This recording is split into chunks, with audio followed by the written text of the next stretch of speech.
Guys, in this episode, we are going to be doing a huge deep dive on not only finding the right data, but the best data and the best virtual markets to market to. So if you are a wholesaler looking to maximize profit in every deal that you do, whether it's local to you or virtually, this is the podcast to listen to. Stick around. Hey, this is Bridger Pennington, Chris Nog, Sherrod, Alex Casala, Jamie Miller, Matt Porcaro, Tanisha Spencer, David Old, Drew Hitchcock, and you're listening to the Investor Semester Podcast with Jeremy Davis.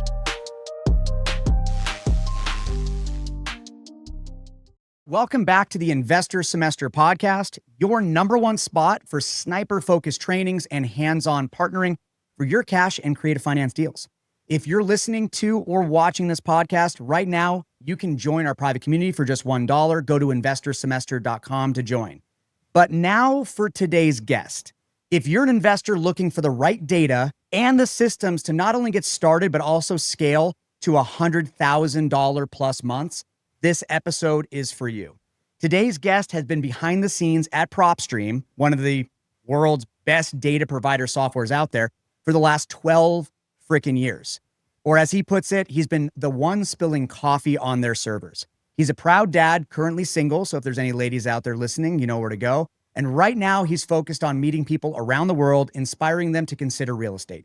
Please welcome Burton Alicando. Jeremy, thank you so much for having me. This is awesome. Such a great intro. Humbled. Thank you so much for having me today. I'm blessed to be here.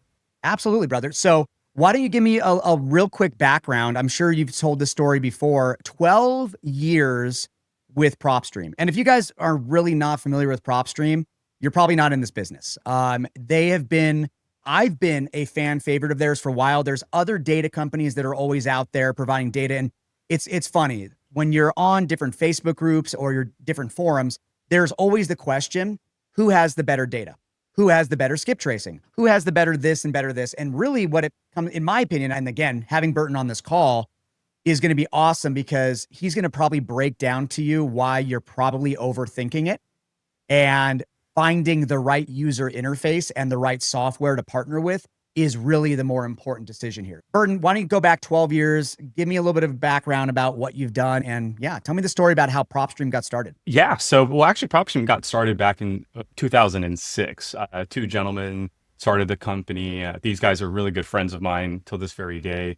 But the need in 2006 was to stop investors from physically gathering the data themselves. And that meant, how do we create a software? And actually, here's the software right here. If you're watching the podcast, this is our software version 12 years ago. So it wasn't a web-based platform, but the idea was to go gather the records at the county's office and then stream it through the software. And that was the birth of PropStream in 2006. Where I come in was a desperate husband at the time whose wife was about 10 months pregnant, and I just lost my retail job. So in my desperation, I headed over to Craigslist because, back then that was one way of finding a quick job. So saw this ad on Craigslist about a software company here out in Orange County, California, where we're at, and decided to take my chances on it. Lo and behold, they pulled me in, gave me a quick interview, and I started the next day. I didn't really think much of PropStream. When I started back in 2013, it was just another job, to be honest with you. But it was through the interaction of our customers.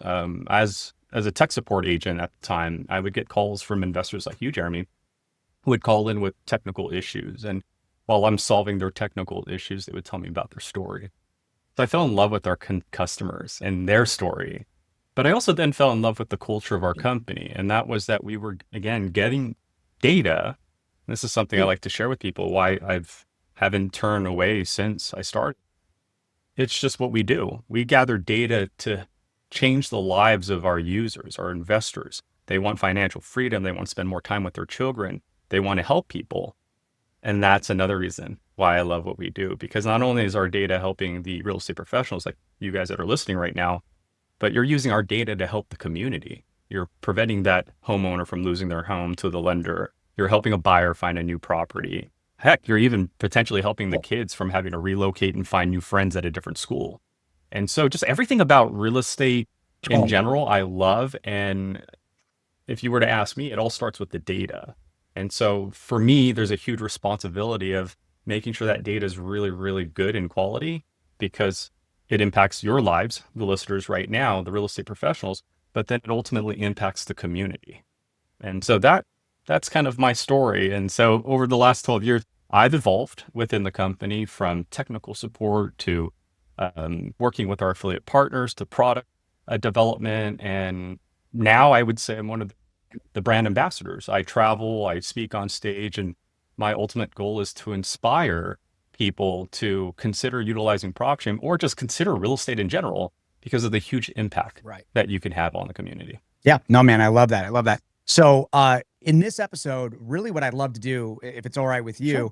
I want to come at this from somewhat of an agnostic approach. And while I'm a big supporter of PropStream, and I know obviously you are as well, what I want to make everybody listening to this, that let's say you're on another software.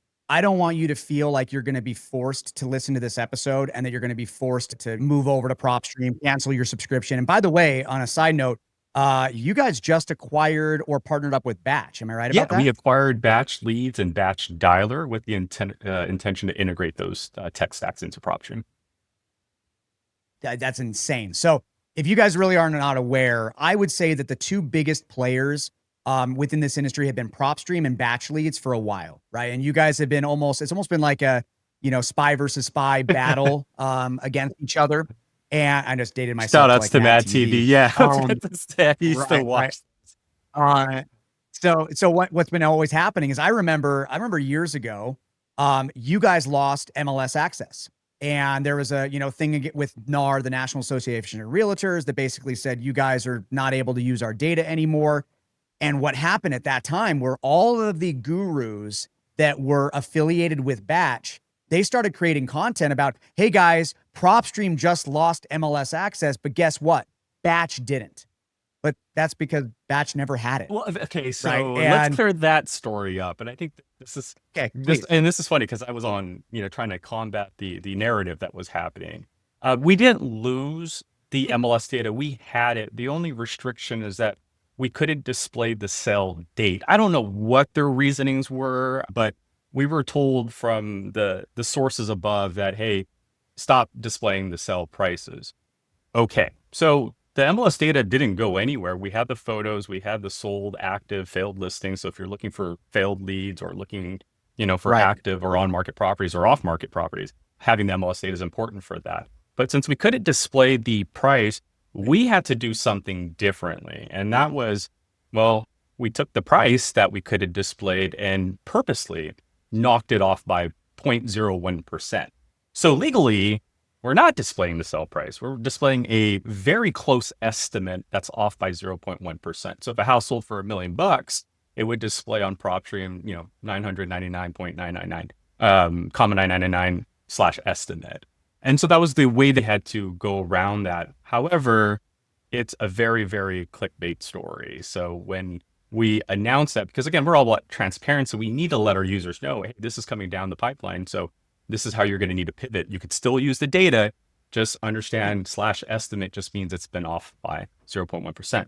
But vocal individuals don't like to read details. They take snippets. They like to, it's the media world that we're in. So they took a really odd narrative, which is we lost our data completely, again, which is not true, because if that was the case, you couldn't pull any failed listings. Every list you would have pulled would have been on market because you don't know what's on or off market, right? So to me, it was disheartening only because, again, the industry is about helping people. And so when these narratives get created with no substance behind it, it ultimately impacts the lives of the community. Because now you've put doubt out there, and the doubt out there is just misinformation. And so when you put doubt out there, now you have investors, real estate professionals, that are in limbo. They don't know whether to proceed forward or not to proceed forward. And when real estate professionals are in limbo, the community's in limbo. That means those plumbers, those contractors, those homeowners don't get help, right? They don't get their jobs started. And so everybody's impacted. There's a domino effect. And so just wanted to clear that up because it was, to me, it was a laugh. I just had to sit back and laugh and watch that narrative go on. But fast forward, obviously through policies and regulations, it's back, right? So there's no more not having MLS. As a matter of fact, our MLS data has been enhanced, and we've added AI to it through our PropStream intelligence. Yeah, I want to ask one question. If this is top secret, you don't have to share. Yeah. But when that happened, I know I saw with my own eyes there was a mass exodus. A lot of people moved over to batch at that time. I'm curious, how hard did that impact you guys negatively? Like, and I'm assuming once you guys got back the MLS access, people came Well, back over. They're like, I like I PropStream will better. be But what would that ultimately look like? honest with you. It actually was a net positive for us. We actually gained more business. I can't disclose numbers, but we actually gained Yeah, more yeah, yeah. business because of it. And I'll tell you, there's many reasons, but the two biggest reasons is there's no good news, bad news is, I mean, it's you've watched Wolf Sure. of Wall Street, right? So like the fact that you have these guys that are just constantly blasting our names to their communities, to their audience. And remember, some of their audience members have never heard of our product before. So you've just put a Right. spotlight on us by saying, hey, this product is better than that product, right? And so you just exposed your audience to a new product. Now, a consumer, right, that's your audience, they're going to end up wanting to know why that product is being compared. And so there was a net positive of signups. We actually ended up getting more because of the attention that we were receiving. And then, you know what I mean? You could market it however you want, but consumers are not stupid. And so at the end of the day, Yeah. like you said, there was, call it what you will, an exodus, or a lot of people tried their product out and other products, if you will, because they weren't the only ones mentioning anything or mentioning that as well. Other products were also kind of using that spotlight against us to bring up their platforms. But the consensus is what it is today, right? And I tell people this all the time. Fast forward, there's only been one company that's been acquired by a large title company, and that's us. And so, Yep. if anything, I like to think of that as like our Super Bowl ring. And I don't mean to rub it in or anything, but like it's what we do here at PropStream. It's not just the marketing. It's not just the colors on the platform. It's what you're doing with the data. And that, I believe, is what separates us from whoever wants to try to come at us. Agree. I agree. That's awesome, man. All right. So getting back on track, like I said, if you guys are listening to this podcast, this is going to be geared for you guys when it comes to understanding data Yes. and data collection better. And so, like I said, from an agnostic approach, you guys don't have to sign up with PropStream, but hint, if you do, the link is in the show notes. And I think you guys giving away like free marketing spend if you guys start a new account. Correct. If you have an account and you're listening to the show or you haven't signed up yet, we'd love to give you $50 in marketing credit. All you got to do is just call customer support and let us know you heard the Jeremy Davis show, and we'll make sure you guys get $50 in marketing credit for you guys. Obviously, guys, this is filmed in August of 2025. Things could change a year from now if you're listening to this as an old episode. But either way, PropStream link to join is going to be in the show notes.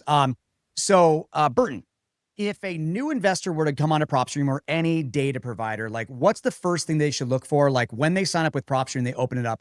What's the first thing they should do? Great question. So I think it depends on the person that's signing up, what level of experience they have. So if you already not have knowledge on what to do, like to complete a transaction, then the first thing I would probably encourage you to do when you log into PropStream is, do you have a property to analyze? If so, type in the address and we can show you all the data that we've collected on that property you're trying to analyze. Mortgage, if the owner has multiple properties, if there's any encumbrances like a lien, a bankruptcy, a pre-foreclosure you need to know about. So the first thing you can do, if you have a lead already and you know how to do a transaction, search the address and, analyze it, run comps on it, get your rental values and whatnot. Or if you don't have a lead and you're looking for a new one, use our lead generation portion, which is search the markets that you're in and bend our filters, manipulate our data, find yourself that off market, or if you want an on market property. If you have no experience at all, so if you're listening and you want to get into real estate and you need PropStream eventually, but you just don't know where to begin, I would recommend doing some formal education first. I mean, go on, there's YouTube, right? Listen to Jeremy's episodes that he's been putting out there. Right. We also, to help you support and understand PropStream more, we have resource videos, live webinar, and even a PropStream Academy. So you can learn how to use PropStream through those methods and then start your trial and utilize those credits that we're going to give you. I actually remember signing up for your webinars Yeah. when I first signed up with PropStream, and I was learning the same things that you're talking about right now. So this is again making me feel like going down the memory lane right now. One thing, guys, I want to emphasize is the main reason that I love PropStream is, again, other data providers, it's all the same data, right? It really is. It's an aggregate where you're pulling data, you're pulling, public records, addresses, and stuff like that. Let's be very clear. PropStream might have a better filtering system, but it's all going to be the same addresses. We can't invent new houses that exist out of nowhere, and PropStream doesn't have those. But why PropStream to me is probably the tool that I use the most in any deal is it's like having somebody whispering in your ear while you are actively on a call with a potential lead. By pulling up that address, it gives you all of the essential data that you guys are going to need while you are talking to that seller. It's going to give you the estimated mortgage balance. It's going to give you an estimated rental amount. It's going to give you, what their potential mortgage payment per month is going to be. From a creative finance standpoint, this is huge. If I see a property is owned free and clear, I know I'm going to be coming at it with two different offers, either a cash offer or a 100% seller finance offer. If I see there's a mortgage in place, that's going to give me the strategy I need to be able to come in with a subject to offer. And so not only even comping it, like I don't care about that. Comping it, here's what I'll be honest with you. When I'm comping, I will also really utilize the local MLS to get the most well, let me be clear. I'm in a non-disclosure state. Yes. So non-disclosure states are a little bit more difficult to be able to gather the data off of PropStream and any other service. So I really do try to find MLS data if I have to. But if you're in a disclosure state, PropStream is perfect, right? You have no problems there whatsoever. And so even finding comps, what's really nice about PropStream is that it's a quick snapshot of the information of that property and the neighborhood around it, which gives you the information you need. That person whispering in your ear, like you think about, football games, NFL. You've got the quarterback literally has a microphone in his ear talking to the coach the entire time. And PropStream is that coach. It's giving you the information you need to be actively on that call and close that deal on that phone call if you have to. And so to me, again, guys, it's an essential tool that I'm not bullshitting you guys. You guys can probably listen to enough episodes to know that I really will never push out a product unless I think it is vital to the success of your real estate business. Whether it's PropStream or another company out there, you have to have data available to you as fast as possible, because let's say you get a lead calling you in, right? They call you, they call your phone number, they find your website, your postcard, whatever it is, and they say, hey, I would love to sell you my house right now. What's your offer? What are you going to do? Say, can I call you back? And while you're calling them back, they're already calling 5 other people that they've received postcards from. You just lost the deal. But by keeping them on the phone, you're able to pull up PropStream and say, okay, we're right here. It shows me like in the area, I'm seeing values around here. Does that kind of feel right to you? And then you go from there and there's your sales process and boom, now you just made money. So anyway, sorry about that, Burton. I just, No, I wanted to emphasize the importance. I love that because that's really just telling the true story. It's not, hey, I get into the business and all of a sudden homeowners want to call me and sell me their house and I just give them a price and contracts are signed and everything's good to go. It's not always rainbows and sunshine. And I tell people all the time, it's real estate, when you're dealing with an issue, a home, a potential transaction, it's a jigsaw puzzle. And no two situations are ever going to be the same. Some situations may need 1,000 pieces to figure out the exact picture of what's going on. Some might just need few pieces because it's on market and they just want to sell, right? No problems, no encumbrances. Some might require you to go hunt the kids and whatnot. So real estate is a jigsaw puzzle, and you nailed it with our platform. We understand that, and our goal is to try to gather you as much of those pieces as possible. Sure, there be pieces that we can't collect, like we don't know if maybe a parent or a loved one is sick, and that's the ultimate reason they want to sell. But to your point, we can show you if there is a mortgage. We can show you if there are any encumbrances on top of their reasons as well. That you said that. Yep, exactly. Thanks, man. All right. So like I said, I want this episode to be more tactical, right? So less of me talking, more of you instructing. And so if you're an experienced investor and you're listening to this, you probably don't need me to explain to you the value of PropStream or any data service out there. You understand it. And really, once you get to a higher level, it becomes more of the decision around the user interface. Right. And again, that's why I really enjoy PropStream. But for the newer investor, this is what I always see. What type of list should I pull? How do I choose a virtual market? What's the information there? And I get that all the time. Do I call pre-foreclosures? Do I call high equity? Do I call tired landlords? So Burton, what, in your opinion, if you're a beginner, what are the most important filters that you could use to generate motivated seller leads? And even on a small budget? Great question. I would say that obviously most important filters are, I would say try the traditional approach, which is start with the list. And here are the steps. So step one, pick a list. And one of the most hot lists, most sought after lists time and time again is definitely a high equity list because that covers a lot of strategies. So whether you're wholesaling, you're a fix and flipper, you're doing something creative seller financing, high equity is going to suit a lot of those needs. As you get more experience like Jeremy here, then feel free to do low negative equity. We have those filters if you need. So pick high equity as your starting point. Step number two, make sure it's off market. Go into our MLS filters, make sure it's off market or on market. I'll leave that up to you. Thank you. But I'll let you. Most of our users, I would say 99% of our users are here for the off market. They use only our MLS data for comping and rental prices and whatnot. Mind my cat now in the background. Third would be the property characteristics. So high equity, off market, and then what type of property characteristics. You could choose vacant land, duplexes, multifamily apartments and stuff like that, or single family. So be specific because as Jeremy mentioned earlier, we don't want you wasting marketing money on property types you don't need to market to, right? Again, if you want to market to a church or school, we have that. But if that's not what you need, please specify. And then you guys have schools? Yeah, we do. You can. I didn't know that. Churches, you could even click on the White House and see their taxes if you'd like. And that's not even a joke. But high equity, number one. Number two, make sure it's off market. Number three, property details, very important. And number four, remember the whole reason you're building this list is because you're going to market to it. So you are actually in control of who calls you back. And so number four would be selecting the type of owner. I would just probably go in there. And if you're starting, I would aim for individual ownerships first. And then maybe pivot to LLCs as you get better at this. But I would say take that traditional approach. Start with the list, high equity, off market, property type, and then the owner, make sure it's individual. And then you can keep going from there, like add years of ownership. Another popular request is non-owner occupied. And I agree with that. I think non-owner occupied is a good starting point if you're also new because less emotional attachments. The owners don't live in that house. It might have been inherited. It might have been a rental property that went south. So you might have a better chance of a sell there. So let's recap. High equity, off market, property type.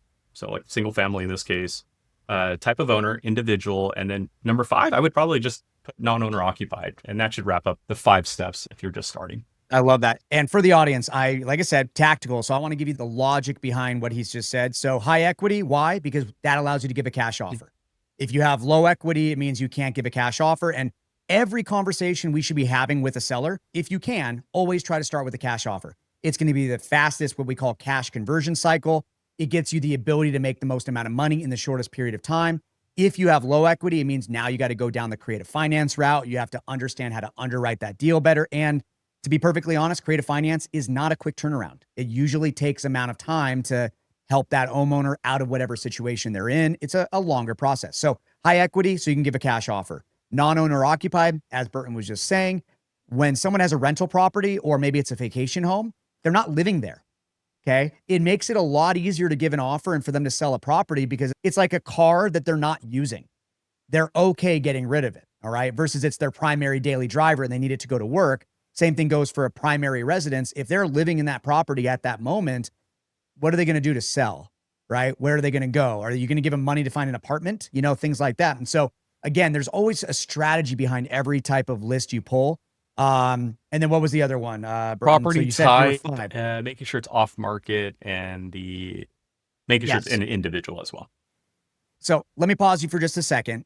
I just want to take a quick moment to remind our audience about our private community, the Investor Semester. And right now, if you're listening or watching this episode for just $1 to check it out, you'll get access to a nationwide network of investors and the opportunity to partner with me directly on your wholesale and creative finance deals.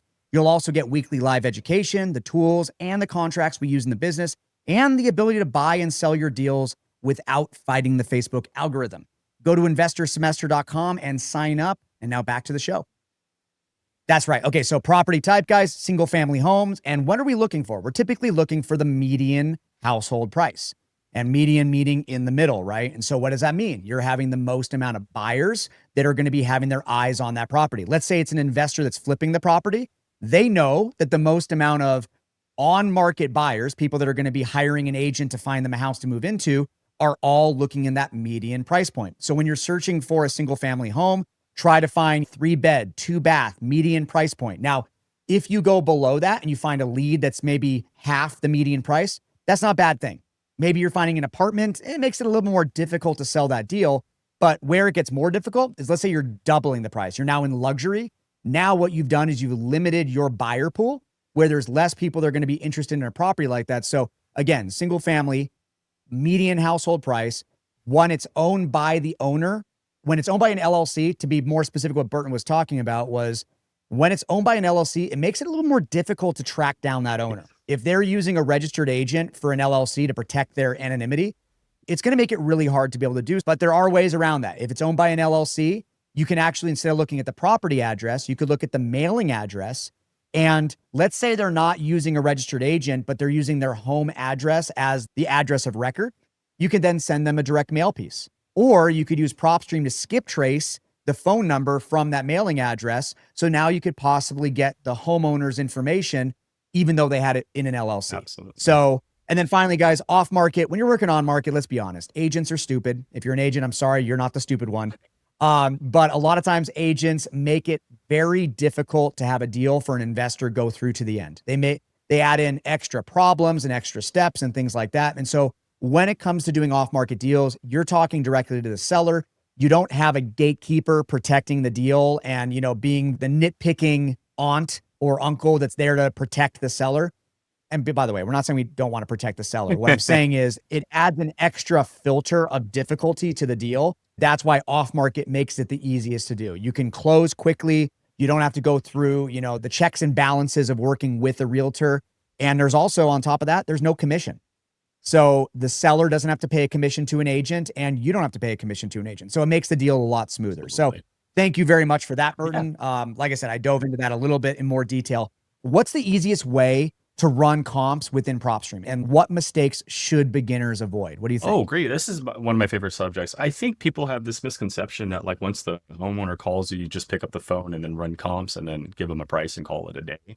That's not how it works. So this is the way I teach people. It's again, understanding that there's a jigsaw puzzle and we got to put the pieces together before we can even understand where to go with this. And so if you're listening, just remember the word comps. I like to use this as an acronym. So I know when I say comps, you're probably thinking of comparables, which is true, but I like to use it as an acronym. So when you pull up a property in PropStream, just take the comps approach, okay? So the letter C is the condition. Understand the condition of the property, right? And that could mean looking at the year of build. We have AI looking at MLS photos to give you a grade of the property, or just ask the homeowner a few questions, right? About the kitchen, about the roof, or even visit the property. Eventually you're going to need to know the condition of the property. Is it at 100%? Is it at 50% because the roof caved in?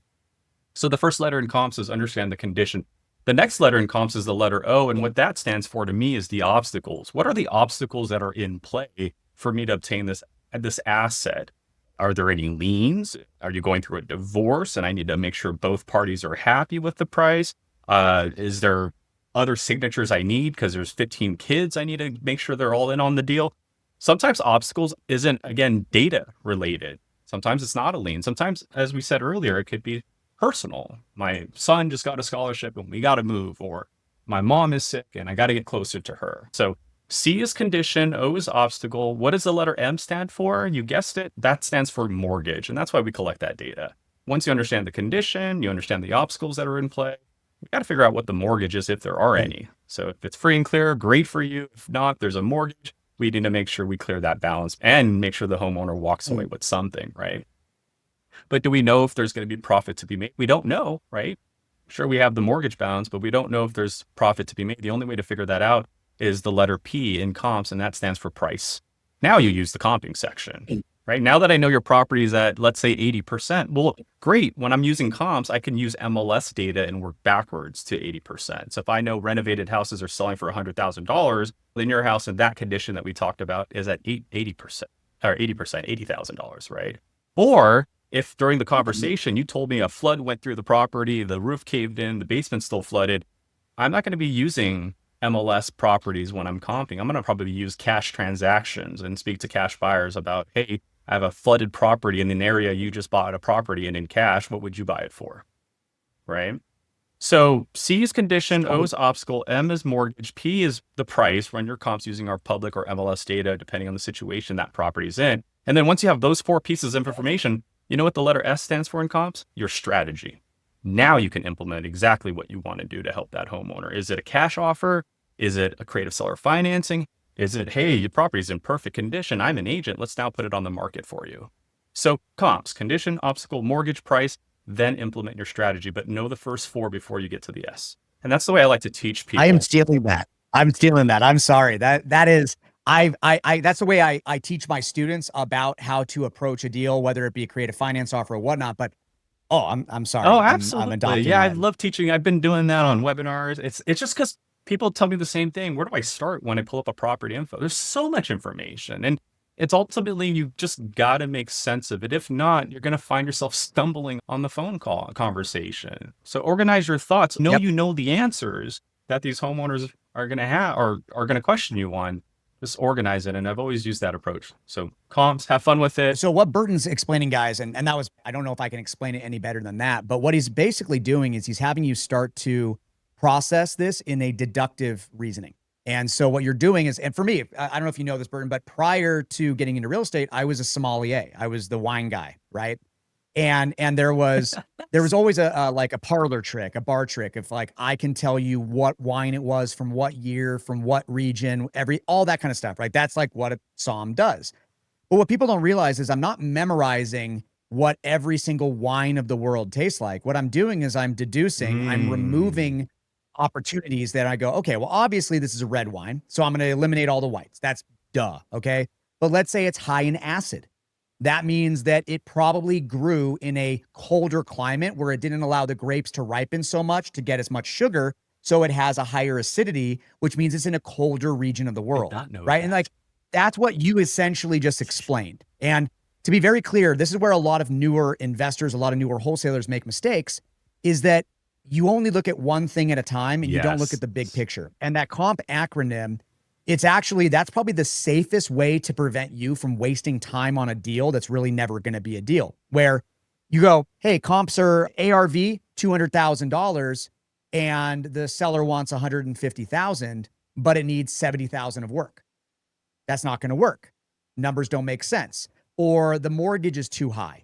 You can't give them enough of a cash offer. You can't give them a low enough cash offer to make it profitable for you to also reflect the renovations that need to take place. So that's not going to work. So questions like, do you have a mortgage? What's the mortgage balance? And I'll tell you right now, if you're not approaching that conversation, sellers will push back on that. Why do you care? Why do you need to know that? Well, I need to know that because I need to know that we need to pay off that mortgage.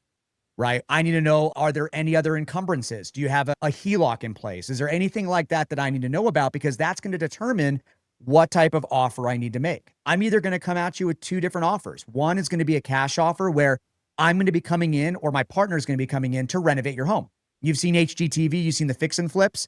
That's what we do for a cash offer. Then the other approach we make is we would typically try to have you be our bank. And let's say you have a mortgage in place. What if we took over that mortgage, made payments on your behalf, and we could even give you a higher asking price on your property because you've allowed us not to have to qualify with the bank. We don't have to come in with that down payment. And you've made this property accessible to us, where now, instead of renovating it and selling it 6 months later, we're going to keep it as a rental. And then down the road, once the property appreciates more and we've paid down some of that principal, now that's when you get your money. That's what the goal here is, guys. Like, that's how we have those conversations. And don't expect to be an expert on the very first call, but that comp acronym, that was fantastic. That's going to help you save a lot of time for yourself. So thank you. Absolutely. All right. So choosing a good market.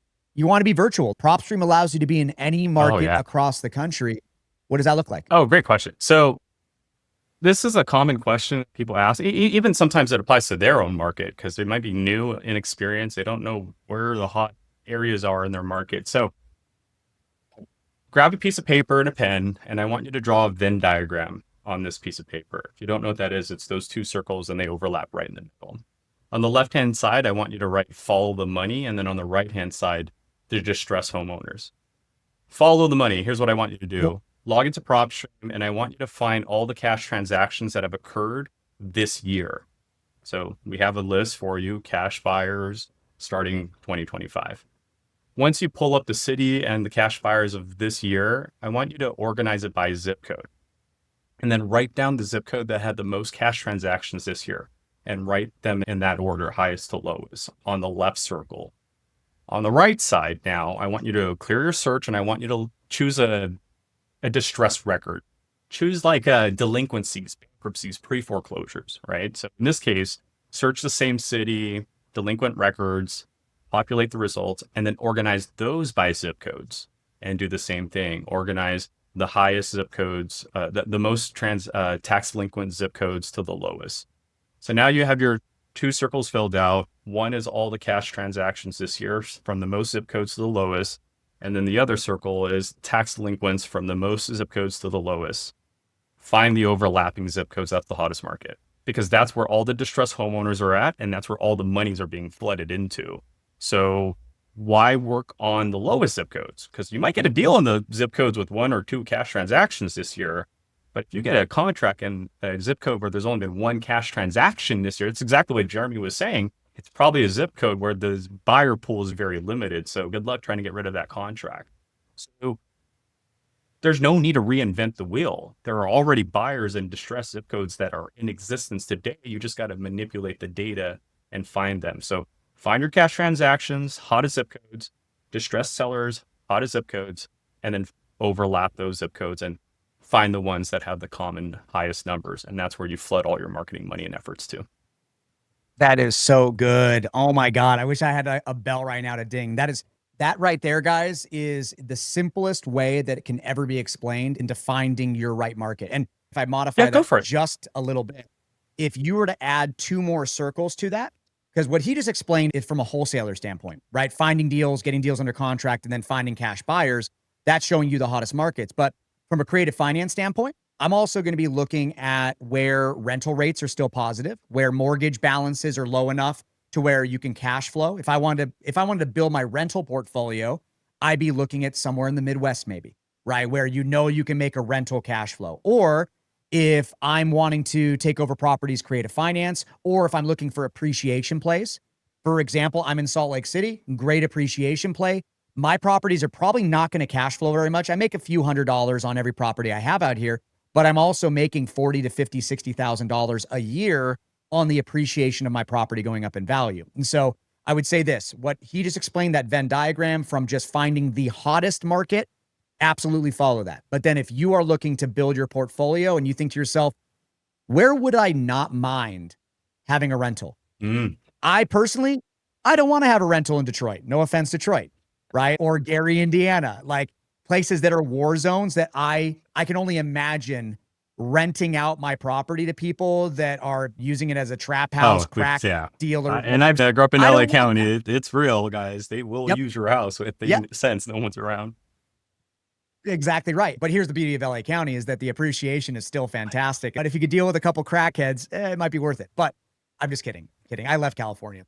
But yeah, guys, like I said, it's the core of this value right now is finding the hottest markets. And then again, if you want to bring a little bit of emotion into it, what Burton explained was pure logic.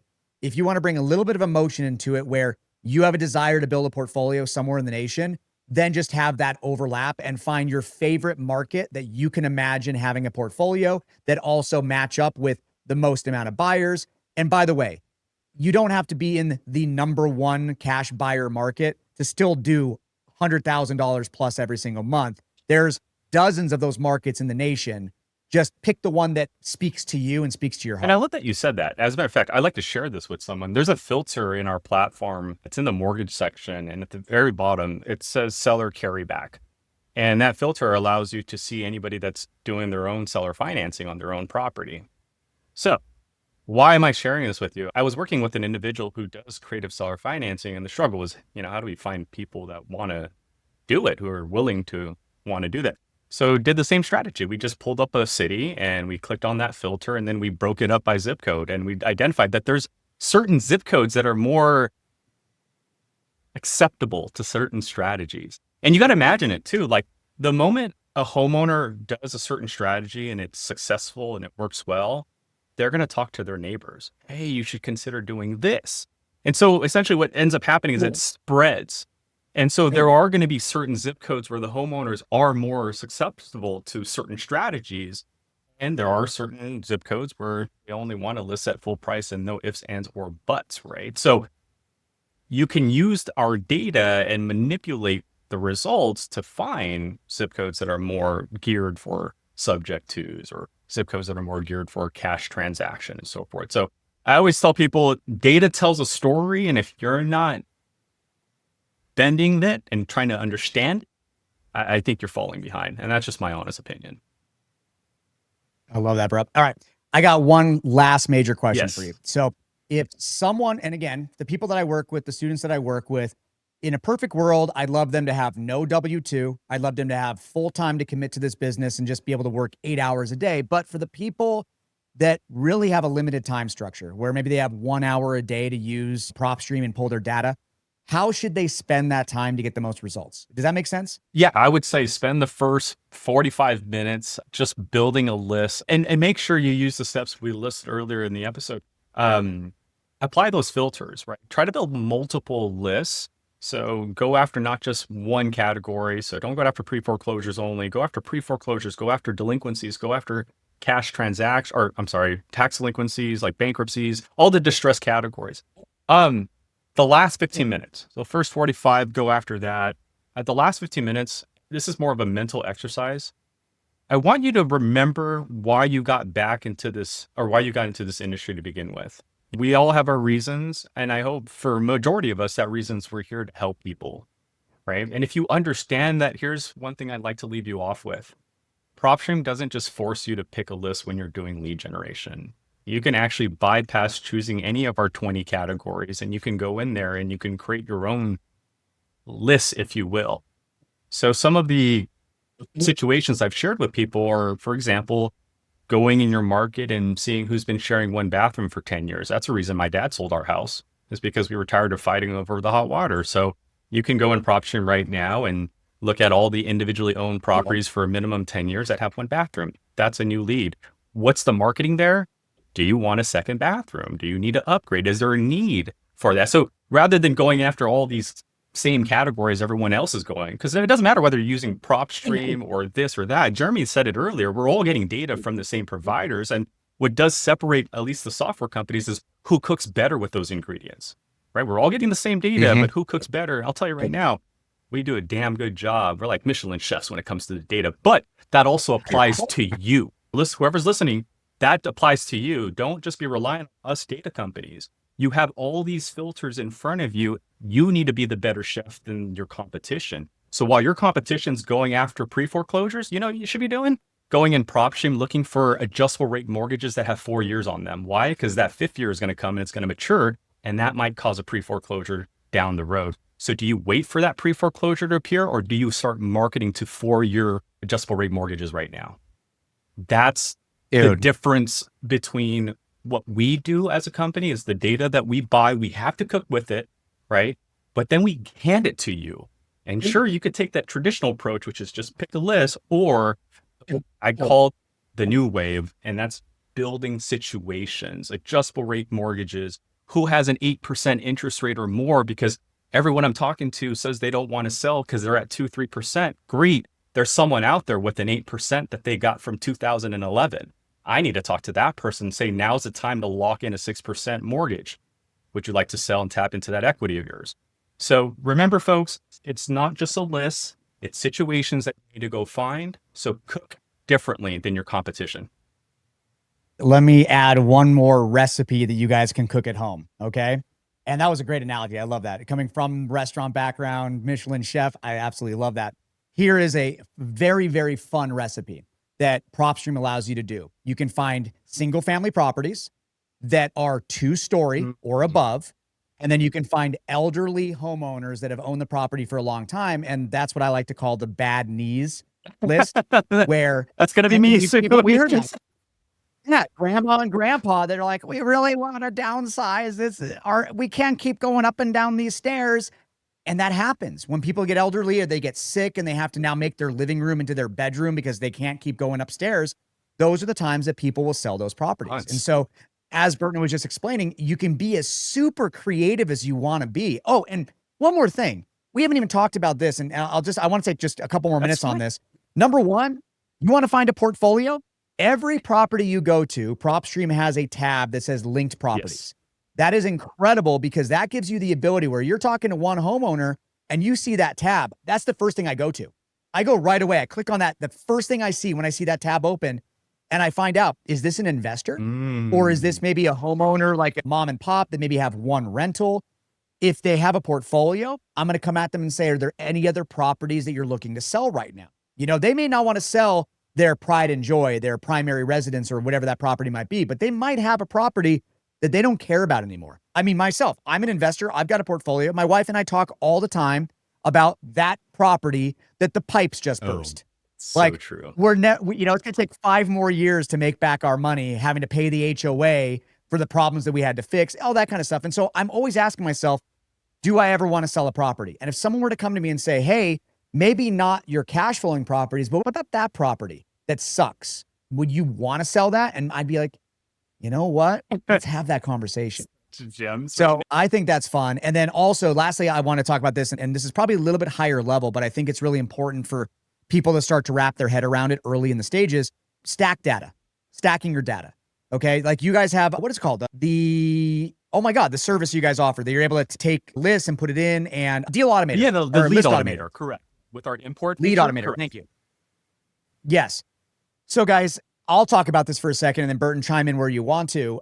There's going to come an eventuality where you're going to start to see a trend, and where you're going to start to make the most amount of money from deals that you do are going to actually be properties that have a stacked list of problems, issues with their property. And so what you're going to find is, let's say a property is in pre-foreclosure. That's a big red flag, right? That adds, if you were going to rank it on a 10 scale, that's a 9 or a 10 out of 10. That person has to fix their problem as fast as possible or they lose their house. But what you're also going to find for people that are in pre-foreclosure, you might find that they might have a tax delinquency, or you might find that they've got a bankruptcy on their record or something like that happens. And so when you start to pull different lists, let's say you pull a bankruptcy list for your town, your city, that's going to be list number 1. Then let's say next month you pull a list of pre-foreclosures.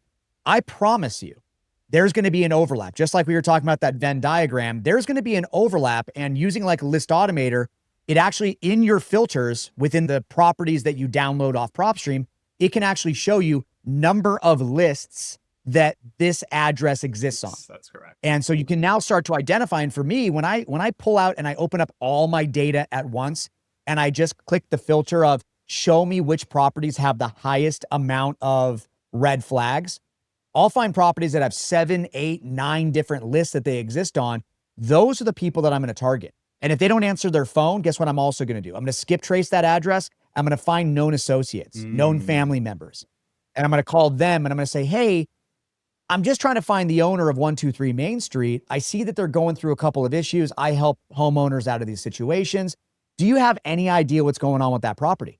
Now you start to uncover and you start to peel back the layers of the onion and you start to find the backstory, and then they connect you to the right person and boom, there you go. I've made a lot of money off those deals. And so again, like anything you want to add to stack data? So Burton? with the stacked data, I love that. And the tip on skip tracing, because I saw someone do this. I thought it was genius. I want to share this because it was smart. They were working with an abandoned property and they just couldn't get a hold of the owner, but the property was a nuance. So what they did, I literally saw them do it on PropStream. They skip traced the neighbor and they spoke to the neighbor, and the neighbor had the owner's phone number because they were the care or the land taker. The neighbor was doing the lawn mowing. And when we asked, or the investor asked, was because the house was devaluing the person's house. So he was like, yeah, dude, find that homeowner and get this house out of their hands. So The neighbors know a lot more, guys. I just want to leave tip. They do. A lot more. Really quick tip on that. If you're ever door knocking and that person doesn't answer, the target property you're trying to door knock doesn't answer, those neighbors know everything about what's going on. I'll tell you a fun story. I made $75,000 off a deal where I knocked on a door, I left a note on the door, and then I saw, this is funny, I covered this on Instagram, I made a story about this.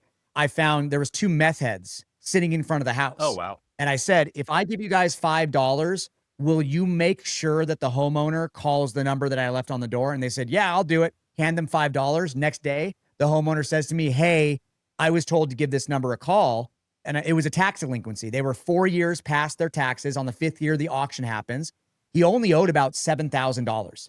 And I had the conversation with him. I said, yeah, I see that you're behind on your taxes. I'm looking to make an offer on your property. He goes, I'm not looking to sell my property, but are you looking to give me a loan? And I said, no, unfortunately, I'm not in the business to give loans out. I am in the process of buying properties right now and fixing them up. And I said, are you sure you're not looking for an offer? And he goes, if you can give me $400,000 right now, I'll say yes. And I said, oof. I go, unfortunately, I can't do 400,000, man. Like the median price of your property in that neighborhood is like 350 at best. You're going to have to come down. And he goes, and this is a matter of 2-minute conversation I had on the phone. And he goes, what about 300,000? So he already comes down $100,000. And I say, I'll be at your house in 15 minutes. So I go to his house, drive to his house. We do a walkthrough of the property. He's a carpenter. And actually the property was in really good condition. But his goal, he was living there with people in his basement. And the guys in the basement were like Harley Angels, drug addicts and stuff like that. And I asked him, I said, what's your goal, man? Like, earlier on the call, you said you didn't want to sell. And now I'm actually here in your property talking about giving you an offer. What's the goal here? And he goes, I'll be honest, I'm about 1.5 years away from Social Security. I just want to retire. I want to travel the nation. I want to golf and I want to fish. And I want to buy an RV. And I said, have you had your eye on an RV yet? He goes, yeah, I have. $85,000 to buy this. And I said, if I can get you the $85,000 in your pocket in the next 14 days, and you can buy that RV you've got your eyes on, would you sell me the property? And he goes, yes, I would. So we got the property under contract for $227,000. That got the $85,000 profit after he paid off his mortgage. I'm not kidding. This was the biggest problem. We had to get the sheriff involved because the homeowner never even told his roommates. He just left. He just packed everything up, put it in his RV, and he bounced out. And then we had to get the sheriff involved. And luckily the tenants, they never had a lease or anything like that. And because they were drug addicts, they just bounced out of there, took their motorcycles and went. But my whole point is, guys, is that to go back to the whole core, talk to the neighbors. Do it. If they're a crackhead, even better. They'll for sure do it. I love that. But back to so talk to the neighbors is very valuable. And hey, I just want to say, that's why I love real estate. Like you literally just helped this man live out his dream. So that's a very, very awesome story. I love that. Lead automator. So Jeremy mentioned it. You definitely want to highlight any properties that have multiple categories attached to it. And yes, we have a little column that says marketing list.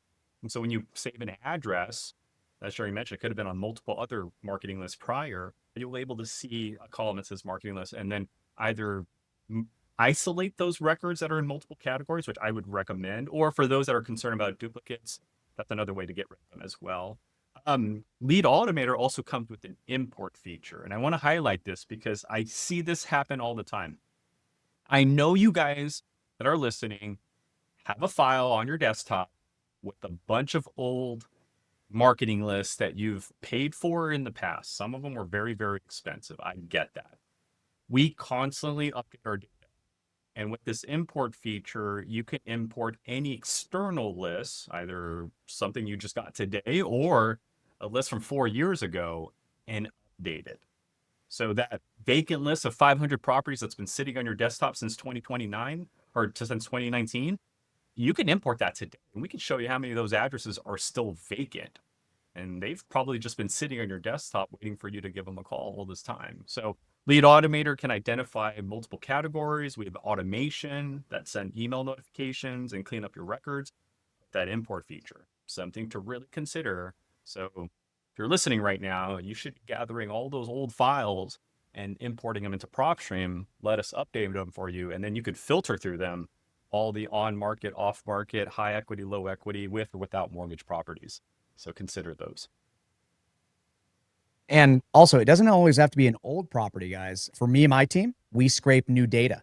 And while PropStream has 95% of the data you're going to need, there's going to come times that it might help actually to go to a trustee's website where an auction is taking place and you get the most updated information to where you're the first person at that person's doorstep, Yes. talking to them about the auction that just got scheduled. And so I absolutely we also used love that. And with that note, because Yeah. this is a reality, forget something before PropStream, still import it because we still obtain the other pieces. For example, I know a buddy Yep. who goes golfing with a divorce attorney. He's a friend of his, and that's how he gets the divorces before anybody else. However, the list that the attorney gives him only is just a list of addresses. So what he'll do is he'll import it into PropStream, and now he knows that they're in divorces. PropStream doesn't have the records yet because he got it way before everybody, but PropStream's able to supplement him with the mortgage information, how many other properties this person has is going through a divorce, run comps on these properties. And so he imports this list that gets before everybody else. PropStream gives him the other piece of the puzzle. And now when he calls the homeowner, he's calling fully equipped with information. Yep, exactly right. And last thing, just to add to that, is that it also formats your data in the same way every single time. So let's say you're exporting a list for skip tracing. If let's say, I mean, you could use skip tracing within PropStream, obviously you can, but let's say you've got other services that you use. This gives you a format that you will export every time the same way so that no matter what, your data is always going to be arranged in the right way. And so anyway, I really recommend that. That's a little bit of an upsell on PropStream. I know that, what is it, $20 a month extra or something like that? It's extremely worth it. It's now part of the package. We have updated our pricing package. And so 3 plans, it's included in the second and third plan. The second and third plan also include free skip tracing. So something to consider, not just the lead auction, but the free skip tracing is a huge, vital recommendation I would like to give for that. And as we said in the very beginning, we also acquired batch leads. And so that skip tracing data that they've been known for as well is also going to be integrated within that. I'm glad that I know that now. It's time to change my account, I think. So awesome. Burton, I already took up a little bit more of your time than expected. So I want to say thank you very much for being here. Other than just going to PropStream and seeing you on the webinars, is there a better way for people to get in touch with you? Do you have any socials, anything like that? Just find me on social, on Instagram, send a friend request. I'll definitely follow back. But I also travel. So if you see me at an event, don't be afraid to just come stop by and tap me on the shoulder and let's have a conversation. I love to hear your story. I love to hear how you're helping your community. And if there's anything I can do to help support that, please let me know. I love it, man. I love it. So awesome, guys. You have been listening to Burton Alicando on the Investor Semester podcast. And so, once again, I want to say thank you very much for being here. I'm going to probably try to have Burton come back a few more times to give more deep dives into how to use the system and software for some of my students. So, keep an eye out for that. You've been listening to the Investor Semester podcast. Do not forget to subscribe, leave a 5-star review, and tag us on socials with your biggest takeaway. We'll see you on the next episode. But until then, guys, keep grinding, keep making offers, and for God's sake, call your leads.